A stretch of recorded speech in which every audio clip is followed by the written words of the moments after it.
నమస్తే, welcome to yo-yo TV రాజకీయ చదరంగం.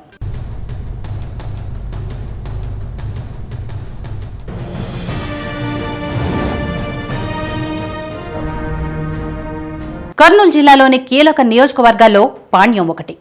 ఇక్కడి నుంచి పలువురు కీలక నేతలు ప్రాతినిధ్యం వహించారు. మాజీ ముఖ్యమంత్రి కోట్ల విజయభాస్కర్ రెడ్డి ఇక్కడి నుంచి ప్రాతినిధ్యం వహించడంతో ఈ సెగ్మెంట్కి రాష్ట్ర స్థాయిలో గుర్తింపు వచ్చింది. అలాంటి నియోజకవర్గం నుండి గత ఎన్నికల్లో వైసీపీ తరపున పోటీ చేసిన గౌరు చరిత స్వతంత్ర అభ్యర్థిగా బరిలో దిగిన సీనియర్ నేత కాటసాని రాంభూపాల్ రెడ్డిపై విజయం సాధించి పాణ్యం ఎమ్మెల్యేగా ఎన్నికయ్యారు. మరోసారి ఇక్కడ తన సత్తా చాటాలని ఆమె భావిస్తుండగా ఏదో ఒక పార్టీ నుంచి బరిలో దిగి సత్తా చాటాలని కాటసాని ఎలాగైనా పాగా వేయాలని టీడీపీ భావిస్తుండటంతో రాజకీయాలు ఆసక్తికరంగా మారాయి. పాణ్యం నియోజకవర్గం 1967లో ఏర్పడింది. అప్పటి నుండి ఇప్పటి వరకు ఇక్కడ రెడ్డి సామాజిక వర్గానికి చెందిన వారే ఎమ్మెల్యేలుగా ఎన్నికవుతూ వస్తున్నారు. అంతేకాక ఈ నియోజకవర్గం నుండి అత్యధిక సార్లు కాంగ్రెస్ అభ్యర్థులే విజయం సాధించారు. ఇప్పటి వరకు ఇక్కడ 12 సార్లు ఎన్నికలు జరగ్గా అత్యధికంగా కాంగ్రెస్ 7 సార్లు గెలుపొందింది. 2 సార్లు స్వతంత్ర అభ్యర్థులు విజయం సాధించారు. జనతా పార్టీ, టీడీపీ, వైసీపీ ఒక్కోసారి విజయం సాధించాయి. 1967లో జరిగిన ఎన్నికల్లో వీరెడ్డి విజయం సాధించి ఇక్కడ ఎమ్మెల్యేగా తొలిసారిగా ఎన్నికయ్యారు. ఆ తర్వాత ఏరాసు అయ్యప్పరెడ్డి, చల్లా రామకృష్ణారెడ్డి, కాటసాని రాంభూపాల్ రెడ్డి వంటి వారు విజయం సాధించారు. కాంగ్రెస్ నుంచి 5 సార్లు విజయం సాధించిన కాటసాని గత ఎన్నికల్లో మారిన రాజకీయ పరిణామాల వలన స్వతంత్ర అభ్యర్థిగా పోటీ చేశారు. అయితే జిల్లా వ్యాప్తంగా వైసీపీ పవనాలు బలంగా వీయడంతో ఆ పార్టీ నుండి పోటీ చేసిన గౌరు చరిత విజయం సాధించారు. ఇక్కడ టీడీపీ 3వ స్థానానికి పరిమితమైంది. పాణ్యం మొదటి నుంచి కాంగ్రెస్ కి మద్దతుగా ఉంటూ వస్తుంది.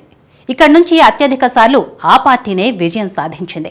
అయితే రాష్ట్ర విభజన పరిణామాల నేపథ్యంలో ఆ పార్టీ ఉనికి కోల్పోవడంతో ఇక్కడ వైసీపీ తన సత్తా చాటింది.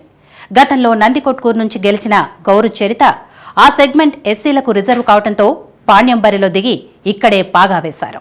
పాణ్యం నియోజకవర్గంలో కల్లూరు, ఓర్వకల్లు, పాణ్యం, గడివేముల మండలాలు ఉన్నాయి.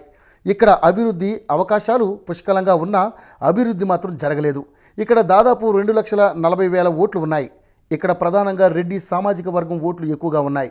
ఆ తర్వాత బీసీ, ఎస్సీ ఓటర్లు ఉన్నారు. గెలుపోటములను వీరే నిర్ణయిస్తారు.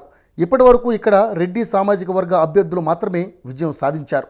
ఆ వర్గం ఓట్లు అధికంగా ఉండటం వచ్చే ఎన్నికల్లోనూ తమకు లభిస్తుందని వైసీపీ భావిస్తుంది. 1999లో బిజ్జం పార్థసారథి ఇక్కడ నుండి గెలిచిన ఏకైక టీడీపీ ఎమ్మెల్యేగా ఉన్నారు. అంతకుముందు కానీ ఆ తర్వాత కానీ ఇక్కడ టీడీపీ గెలవలేదు. దీనితో ఎలాగైనా ఇక్కడ పాగా వేయాలని టీడీపీ భావిస్తుంది. అయితే కర్నూలు జిల్లాలో పట్టు నిలుపుకోవాలని అంటున్న వైసీపీ పాణ్యంలోనూ మరోసారి పాగా వేయాలని చూస్తోంది. ఇక్కడి నుంచి వైసీపీ తరపున గౌరు చరిత బరిలో దిగటం ఖాయమే. గత ఎన్నికల్లో ఏరాసు ప్రతాప్ రెడ్డి ఇక్కడ టీడీపీ నుంచి పోటీ చేసి ఓడిపోయారు.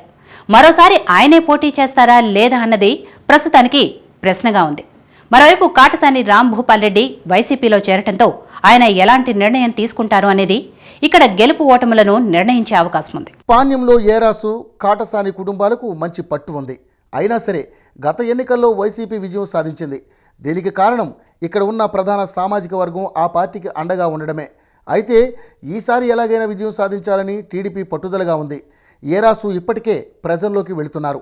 మరోవైపు వైసీపీలో కాటసాని చేరడం గౌరికి కొంత ప్రతికూలంగా మారొచ్చు. ఆయన కూడా టికెట్ రేసులో ఉన్నారు. మరి వైసీపీ టికెట్ ఎవరికి దక్కుతుందనేది ఆసక్తికరంగా మారింది. ఎమ్మెల్యే గౌరు చరిత తనకే సీటు ఖాయమని అంటున్న కాటసాని వర్గం కూడా తామే పోటీ చేస్తామని చెబుతుంది. ఈ పరిణామాలతో లబ్ధి పొందాలని టీడీపీ భావిస్తుంది. మొత్తంగా ఇక్కడ ఆసక్తికర రాజకీయాలు చోటు చేసుకుంటున్నాయి. పాణ్యంలో ఎవరు బరిలో ఉంటారు అనే దానిపై స్పష్టత రావాల్సిందే. టీడీపీ నుంచి ఏరాసు, వైసీపీ నుంచి గౌరు చరిత పోటీ చేయటం ఖాయమని వార్తలొస్తున్నా నోటిఫికేషన్ నాటికి కొత్త పేర్లు తెరపైకి రావచ్చు. అభ్యర్థులు ఎవరు అనేది స్పష్టత వస్తే ఇక్కడ రాజకీయం మరింత రసవత్తరంగా మారే అవకాశం ఉంది. ఇది ఇవాల్టి రాజకీయ చదరంగం. మరో రాజకీయ చదరంగంలో మళ్ళీ కలుద్దాం. చూస్తూనే ఉండండి యోయో టీవీ. హలో, మిమ్మల్నే. యోయో టీవీ యాప్ డౌన్లోడ్ చేసుకున్నారా? ఇంకా లేదా? మీ యాప్ స్టోర్కి వెళ్ళి వెంటనే డౌన్లోడ్ చేసుకోండి.